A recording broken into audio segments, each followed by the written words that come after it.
Hai, saya Anastasia Retno Pujiastuti atau Nana, edukator PRH Indonesia. Saya suka berbagi cerita karena dari berbagi cerita saya mengenal diri saya. Sekarang saya mau cerita sebuah cerita rakyat dari Sulawesi, penerbitnya Grasindo, ditulis ulang oleh Ibu Murti Bunanta. Judulnya Si Kecil. Ya, jadi ceritanya dulu di Sulawesi ada sebuah keluarga terdiri dari bapak, ibu, dan 7 anaknya. Wah, banyak sekali. Jadi beliau ini si bapak kerjanya sebagai petani. Mereka hanya punya sepetak sawah kecil dan seekor kerbau. Padahal anaknya 7, tapi bapak dan ibu bekerja giat sekali untuk menafkahi 7 anaknya.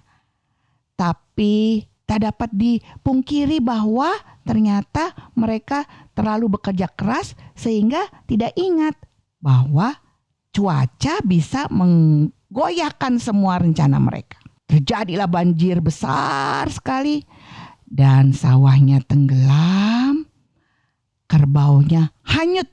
Mereka sedih sekali. Mereka sudah tidak punya rumah lagi dan si bapak bilang pada ibu, "Ibu, bagaimana kalau kita biarkan anak kita 7-7-nya terdampar di hutan biar mereka mencari makan sendiri?" "Bagaimana sih Bapak? Jangan begitu Pak. Itu anak kita Pak. Tapi kita tidak bisa lagi memberi makan mereka. Kita tidak punya sawah lagi, kita tidak punya kerbau lagi, kita tidak punya rumah lagi." "Baik, mari kita berdiskusi," kata ibu.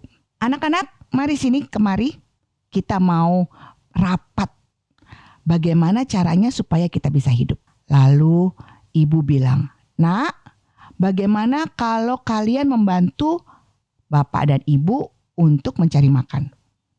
"Saya siap," kata si sulung yang badannya kecil sekali. Dan adik-adiknya mulai mendengarkan bagaimana berbagi tugas.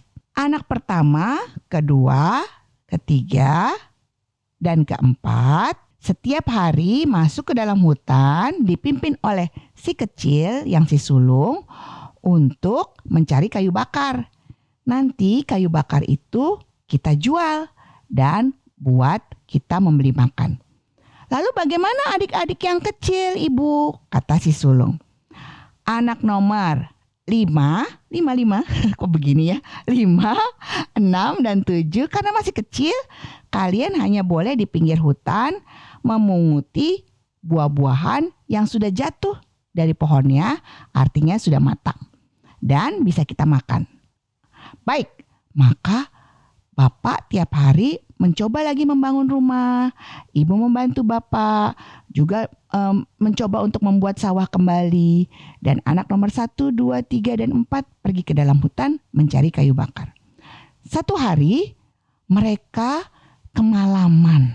Di hutan sudah gelap dan karena di hutan itu terkenal ada seorang raksasa yang tinggal, adik yang nomor 3 sudah mulai menangis.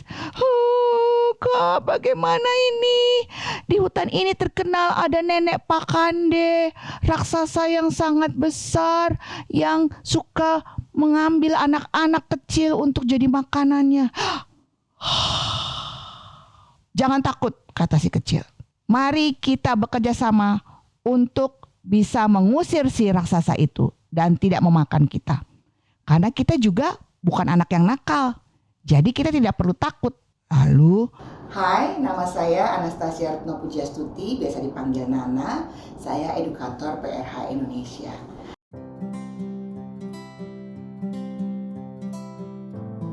PRH adalah metode pertumbuh kembangan diri untuk menuju pada diri yang sejati yang dikembangkan di Prancis 50 tahun lalu oleh seorang pendidik bernama André Rosset. Karena PRH, saya menemukan bahwa saya adalah Nana yang punya kebiasaan bercerita. Saya senang bercerita karena saya menjadi mengenal diri saya yang sebenarnya melalui setiap pesan positif dari cerita yang saya bawakan. Sampai jumpa pada cerita berikutnya.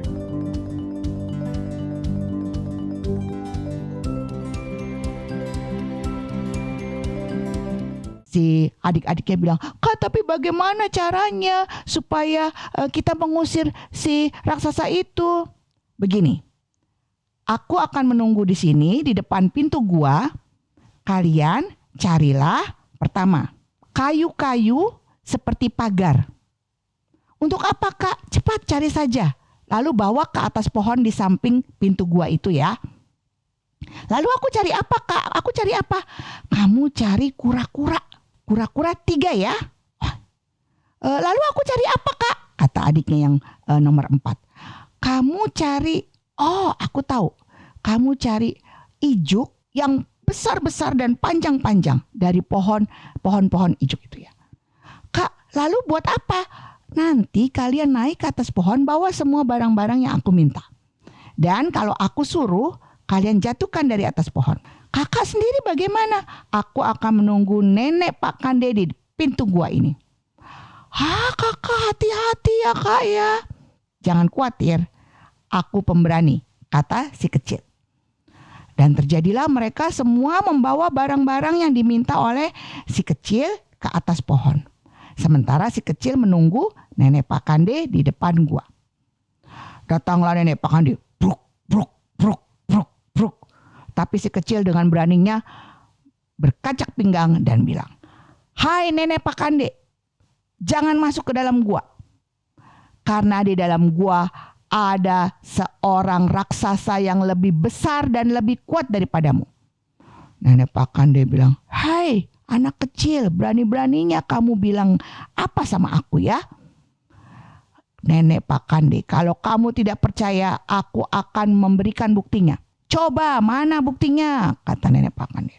Lalu si kecil berpura-pura menghadap ke pintu gua dan berteriak, Hai raksasa yang lebih besar daripada nenek Pak Kande, buktikanlah bahwa kepalamu lebih besar. Keluarkanlah sisirmu. Lalu si sulung tadi bergerak ke arah pohon dan bilang sama adik-adiknya dari bawah, Adik, turunkan kayu pagarnya tadi. Adik-adiknya menurunkan kayu pagar dari atas. Kata nenek Pak Kande, sisirnya besar sekali. Pasti kepalanya lebih besar. Dia mulai takut tapi pura-pura tenang. Hai kecil, itu baru satu bukti. Aku tidak percaya. Keluarkan bukti yang lain. Lalu si kecil bilang, Wah, kamu tidak percaya. Baik, akan aku buktikan. Dia menghadap lagi pintu gua dan berteriak, Hai raksasa yang lebih besar dan lebih kuat daripada nenek Pak Kande, tunjukkanlah bahwa engkau lebih tua dan rambutmu lebih lebat, lebih panjang karena kamu lebih tua dan lebih kuat. Lalu si kecil datang ke bawah pohon yang tinggi itu, bilang sama adik-adiknya, Adik-adik, turunkan ijuknya. Diturunkan ijuknya. Nenek Pak Kande mulai, rambutnya panjang dan tebal. Pasti dia lebih tua daripada aku dan kekuatannya sudah luar biasa daripada aku. Nenek Pak Kande mulai takut, tapi dia pura-pura kuat, tegar. Dia bilang, Kecil, satu lagi bukti kalau memang benar dia lebih kuat dan lebih besar daripadaku. Lalu si kecil kembali lagi pura-pura berteriak di depan pintu gua, Hai raksasa yang lebih kuat dan lebih besar daripada nenek Pak Kande, tunjukkanlah kutu rambutmu. Lalu dia datang ke pohon kecil. Dia bilang, Adik-adik, turunkan kura-kuranya. Lalu dari atas pohon dijatuhkan kura-kura dan nenek Pak Kande langsung terbelalak. Kutunya besar-besar. Pasti dia lebih besar daripada aku. Dan nenek Pak Kande mulai panik dan dia berlari tanpa melihat di depannya ada jurang di depannya pun dia langsung masuk ke jurang dan mati. Wah, si kecil dengan senangnya, Adik-adik, turunlah dari pohon, nenek Pak Kande sudah mati, jangan takut. Wah, Hari ini, malam ini kita bisa bergembira. Bagaimana kalau kita masuk ke dalam guanya Nenek Pakande? Dan mereka masuk ke dalam guanya Nenek Pakande, dan di sana ternyata Nenek Pakande menyimpan harta karun, ada emas, perak, berlian. Dan sejak saat itu mereka menjadi kaya raya. Besok paginya mereka pulang. Karena sudah terang, mereka jadi tahu jalannya. Mereka pulang membawa harta karun. Dan ayah ibunya dengan senang bilang, "Anakku, engkau anak yang sangat baik hati, sangat berani dan bekerja keras. Mari kita bangun kembali sawah kita. Kita akan hidup bersama, bekerja sama, berbahagia."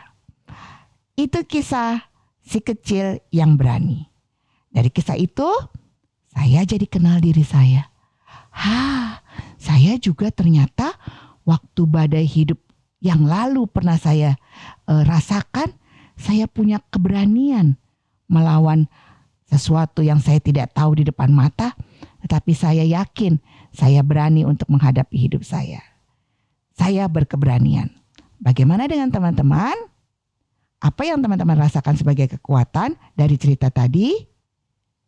Rasakan dan jangan lupa untuk dengar lagi cerita saya yang lainnya. Dah.